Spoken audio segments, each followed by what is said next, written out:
ये समोसे तो बड़े स्वादिष्ट हैं। एक काम करो, जल्दी से एक बढ़िया आधा कप चाय बना दो।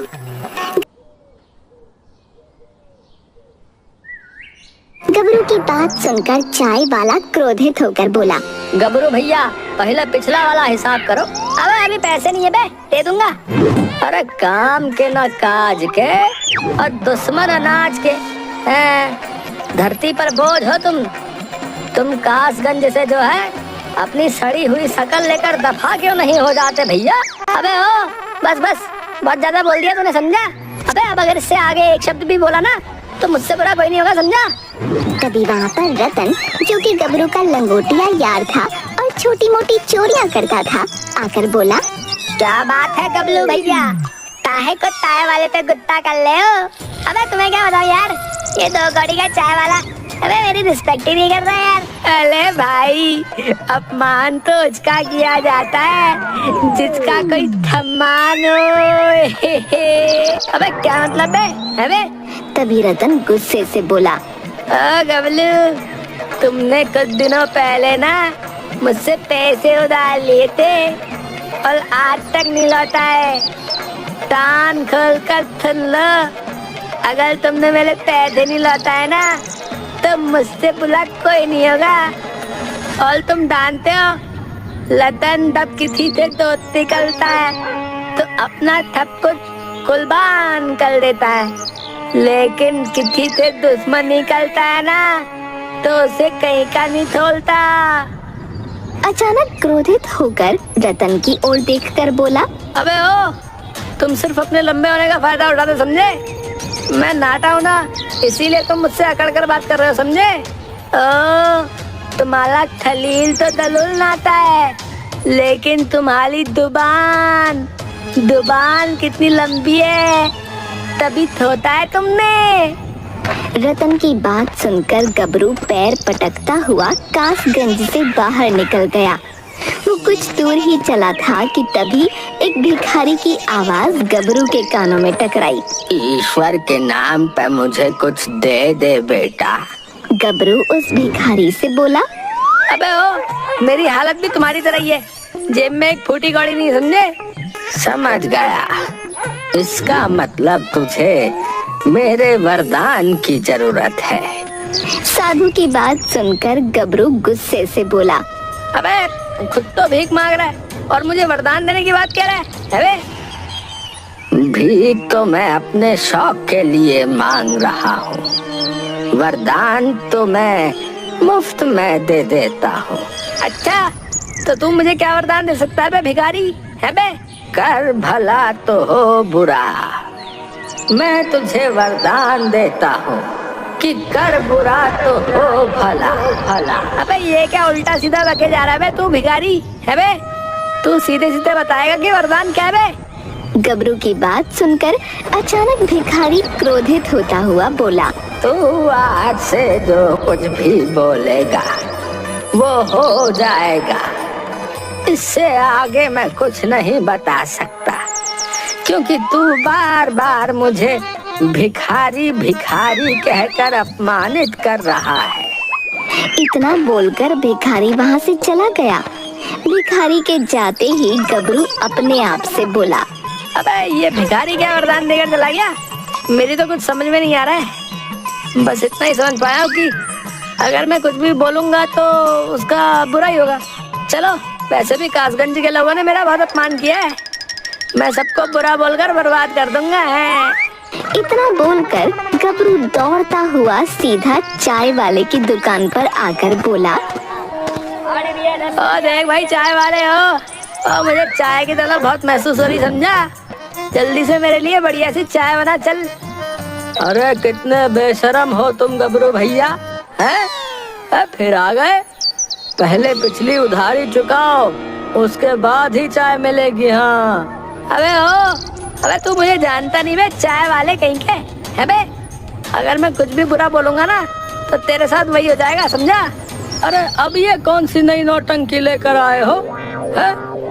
कुछ देर पहले तो भीगी बिल्ली बनकर यहाँ से भाग गए थे, अचानक शेर कैसे बन गए भाई? सुनो भाई गबरू, तुम चाहे जितने भी शेर बनने की कोशिश करो, लेकिन तुम रहोगे बिल्ली ही, क्योंकि तुम हो ही इतने नाटे। चाय वाले की बात सुनकर चाय की दुकान पर बैठे हुए लोग गबरू के ऊपर हंसने लगे। लोगों को अपने ऊपर हंसता देख गबरू बुरी तरह से क्रोधित होकर चाय वाले से बोला, अबे तो तुझे मेरी बात पे विश्वास नहीं है? ठीक है, तेरी चाय की दुकान पर अभी आग लग जाएगी, समझा? मगर ऐसा कुछ भी नहीं हुआ। ये देखकर चाय वाला चाय बनाते हुए जोर जोर से हंसते हुए बोला, भैया, मेरी चाय की दुकान पर आग तो नहीं लगी, लेकिन तुम्हारा चेहरा देखकर लग रहा है कि आग तो तुम्हारे अंदर लगी हुई है, लेकिन कहाँ ये तो तुम बता ही सकते हो। इतना बोलकर चाय वाला जोर जोर से हंसने लगा। तभी एक तेज हवा का झोंका चूल्हे से टकराया। चूल्हे से निकल रही आग सब तरफ फैल गई और देखते ही देखते चाय की दुकान पर आग लग गई। अरे अरे अरे, मैं तो लुट गया, मैं तो बर्बाद हो गया।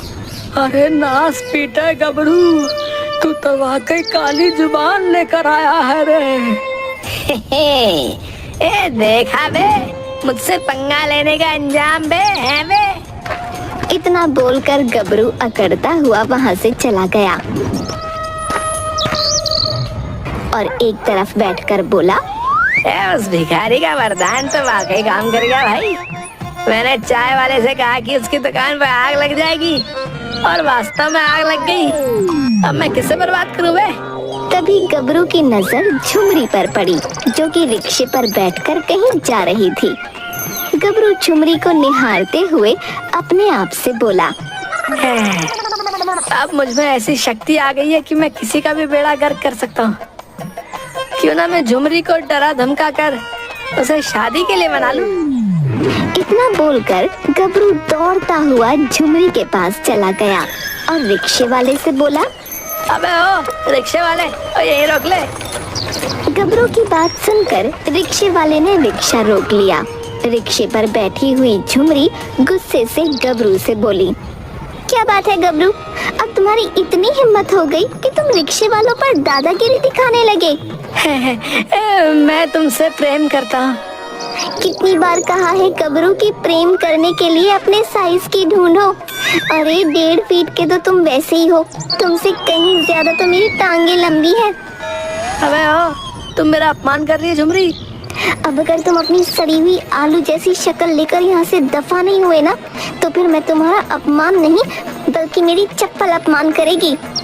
झुमरी की बात सुनकर गबरू गुस्से से झुमरी से बोला, बहुत गुरूर है ना तुम्हें अपनी टांगों पर। जब यही टांगे रिक्शे से उतर कर टूट जाएंगी ना, तब तुम्हें पता लगेगा। हाँ। इतना बोलकर गबरू वहाँ से चला गया। झुमरी अपने आप से बोली, इस नाटे ने तो मेरा मूड ही खराब कर दिया।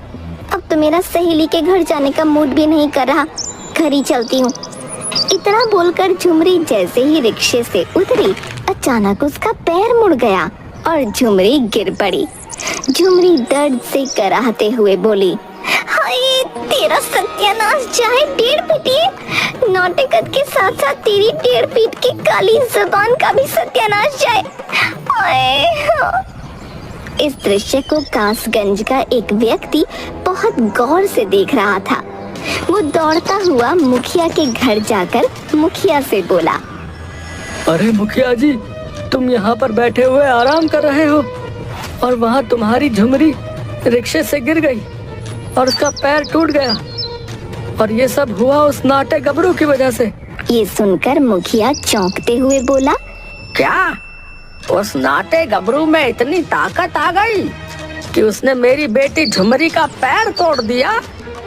अरे मेरी बेटी झुमरी उसे पैरों से ही कुचल कर मार डालेगी। हाँ नहीं मुखिया जी, आप समझ नहीं रहे। वो नाटा बहुत ही शक्तिशाली हो गया है, न जाने कहां से चमत्कारिक शक्तियां लेकर आया है। जिसके बारे में जो बुरा बोल रहा है वही होता जा रहा है। ऐसी बात है क्या? फिर तो जाकर देखना पड़ेगा कि उसकी काली जुबान मेरा क्या बिगाड़ पाती है। ऐसी मार मारूंगा कि अगले जन्म में 1.5 फुट से आधा फुट का ही पैदा होगा। हाँ। तभी वहाँ पर कुछ लोग झुमरी को लेकर आ गए। झुमरी के पैर में प्लास्टर बंधा था। झुमरी रोते हुए अपने पिता मुखिया को सारी घटना बताने लगी। पिताजी, उस गबरू को छोड़ना नहीं। तू चिंता मत कर झुमरी, उसने तुझे बुरा कहा है ना, आज के बाद ससुरा किसी को बुरा नहीं कहेगा, उसकी जुबान ही काट लूंगा। हाँ। मुखिया उस व्यक्ति को लेकर गबरू के घर पर चला गया। गबरू घर पर आराम से लेटा था। मुखिया को देखकर गबरू चौंकते हुए बोला, मुखिया जी, बगैर दरवाजा खटखटाए मेरे घर में घुसने की तुम्हारी हिम्मत कैसे हुई बे? अरे अभी मेरे इतने बुरे दिन नहीं आए कि मैं तुम्हारे जैसे चोरों के घर पर दरवाजा खटखटाऊं। अबे ओ देखो मुखिया, कुछ ही देर में मैंने सारे गांव में आतंक मचा दिया, समझे? हाँ हाँ, मुझे पता चला। तूने अपनी काली जुबान से चाय वाले की दुकान पर आग लगा दी और मेरी बेटी झुमरी का पैर तोड़ दिया। अबे ओ बकवास मत करो मुखिया, सीधे सीधे बताओ यहाँ पर क्यों आए हो? तुझे कासगंज से बाहर निकालने के लिए। तेरे जैसा पनौती जब तक कासगंज में रहेगा, कासगंज का कभी भला नहीं हो सकता। अबे ओ, सुना है कि तुम्हें अब आंखों से कम दिखाई देने लगा मुखिया? अगर तुम अंधे हो जाओ तो कैसा रहेगा? मैं कहता हूँ तुम अभी और इसी समय अंधे हो जाओ। गबरू ने इतना कहा ही था कि तभी मुखिया की आंखों में तेज दर्द हो उठा। अचानक उसे सब कुछ दिखाई देना बंद हो गया। मुखिया चीखता हुआ बोला, अरे तेरा सत्यानाश जाए 1.5 फुटिए, तू तो वाकई काली जुबान निकला रे। मैं तो सोच रहा था कि तू नई नौटंकी लेकर आया है, मगर ये कोई नौटंकी नहीं, ये तो सच निकला। अरे अब झुमरी का पैर टूट गया है और तू अंधा हो गया है। अब तो तुझे झुमरी के साथ मेरा विवाह करना ही पड़ेगा, क्यों है? इतना बोलकर गबरू घर से बाहर निकल गया। वो व्यक्ति मुखिया का हाथ पकड़कर उसे सहारे से गबरू के घर से बाहर लेकर आ गया। मुखिया जी, आपको क्या जरूरत थी गबरू को धमकाने की? बोला था ना आपसे कि वो जो बोल रहा है वही हो रहा है। अरे क्यों बकवास किया जा रहा है? तू ही तो आया था मेरे पास उसकी करतूत बताने के लिए। तेरी वजह से ही मुझे सब कुछ दिखाई देना बंद हो गया। तभी अचानक मुखिया को सब कुछ दिखाई देने लगा और पहले से ज्यादा साफ दिखाई देने लगा। अरे अरे ये तो चमत्कार हो गया। मुझे सब कुछ दिखाई दे रहा है और पहले से ज्यादा साफ दिखाई दे रहा है भाई। मतलब? अरे पहले मुझे दूर का देखने में थोड़ी दिक्कत होती थी, मगर अब तो मुझे वो भी साफ साफ दिखाई दे रहा है। मुखिया की बात सुनकर चलते हुए गबरू के कदम अचानक रुक गए और वो चौंकते हुए बोला, है? अबे ऐसे कैसे हो सकता है बे? मैंने तो बुरा बोला था। तूने बुरा बोला था और हो भी गया था, लेकिन भगवान के चमत्कार से सब कुछ सही हो गया। अब मैं तुझे कासगंज में नहीं रहने दूंगा। इतना बोलकर मुखिया ने चिल्लाते हुए सारे गांव वालों को एकत्रित कर लिया और बोला, देखते क्या हो, इस नाटे काली जुबान को धक्के देकर कासगंज से बाहर निकाल दो। कासगंज वाले गबरू को कासगंज से बाहर निकालने ही वाले थे कि तभी चाय वाला वहाँ पर दौड़ता हुआ आ पहुँचा। अरे अरे हमारी तो किस्मत खुल गई भैया। अरे हम तो रातों रात लखपति हो गए। ये सुनकर सभी चौंक पड़े। हाँ? क्या बकवास कर रहा है चाय वाले? तेरी तो चाय के दुकान पर आग लग गई थी। अरे सही कहा, हमारी चाय की दुकान पर आग लग गई रही। मैं भूल गया रहा कि मैं जो है अपनी चाय की दुकान पर 50 लाख का इंश्योरेंस करवाया था, जो कि मुझे मिल गया है। अब मैं चाय की दुकान की जगह काफी की दुकान खोलूंगा। हाँ, काफी पिलाऊंगा। तभी वहाँ पर एक बूढ़ा व्यक्ति दौड़ता हुआ आया और मुखिया से बोला, मुखिया जी, झुमरी अपनी सहेली के घर पर जा रही थी क्या? वो गई तो नहीं? नहीं, वो तो नहीं गई। इस गबरू ससुरे ने उसे बुरा जो बोल दिया था। अरे इसने बुरा बोला तो सही किया। हाँ, क्या मतलब? मतलब झुमरी जिस सहेली के घर पर जा रही थी ना, अचानक उसका घर टूट कर गिर गया। उसकी सहेली और उसके माता पिता की हालत बहुत ही गंभीर है। झुमरी बच गई, वरना पता नहीं क्या से क्या हो जाता। तभी वहाँ पर वही भिखारी आ पहुँचा जिसने गबरू को वरदान दिया था। भिखारी मुखिया की ओर देखकर बोला, ये नाटा थोड़ा नादान है और ये कासगंज के निठल्लों की शान है। इसे क्षमा कर दो। मुखिया, मैंने ही इसे वरदान दिया था कि कर बुरा तो हो भला। इसने जिसके बारे में बुरा बोला, बाद में उन सब का भला ही हुआ। जैसे कि चाय वाला और तुम्हारी बेटी और स्वयं तुम। भिखारी की बात सुनकर मुखिया गबरू की ओर देखकर बोला, इस बार तो तुम बच गए गबरू, लेकिन अगली बार ध्यान रखना। गांव वालों वहां से चला गया। भिखारी मुस्कुराते हुए गबरू की ओर देखकर बोला, मूर्ख नाटे, अगर तू मुझे अपमानित नहीं करता तो मैं तुझे इससे अच्छा वरदान देता। इसीलिए मैं तुझसे ये वाला वरदान भी छीनता हूँ। इतना बोलकर वो भिखारी भी चला गया। गबरू बेचारा चुपचाप अपने घर पर जाकर अपने आप से बोला, अबे हाँ, ले ले अपना बेकार सा वरदान। लेकिन हाय, मेरी झुमरी हाथ से निकल गई। लेकिन तुम मेरी होकर रहोगी झुमरी, याद रखना। पता नहीं मेरे दिन कब बदलेंगे यार। अब निकल ले पतली गली से गबरू, नहीं तो बहुत पिटेगा। हाँ अबे हाँ, ठीक है, जा रहा हूँ। झुमरी को लव यू कहना। मिलते हैं ब्रेक के बाद। हैं? तेरी तो रुक जा रहा।